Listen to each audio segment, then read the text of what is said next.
На Голливудской аллее славы все имена звезд монтированы в тротуар. Единственным исключением является звезда боксера Мухаммада Али, расположенная на стене театра Долби. Об этом попросил он сам, так как не хотел, чтобы имя пророка, да благословит его Аллах и приветствует, которое он носит, прохожие топтали ногами.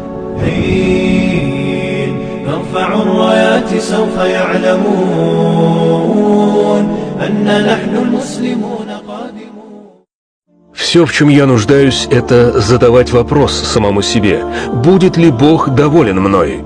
Мировое чемпионство не принесло мне счастья, так как истинное счастье приходит от Бога. После смерти не имеет значения, сколько денег я заработал, насколько был образованным. Самое важное – молитва и добрые дела при жизни. Ведь пребывание на земле – это практика перед вечной жизнью.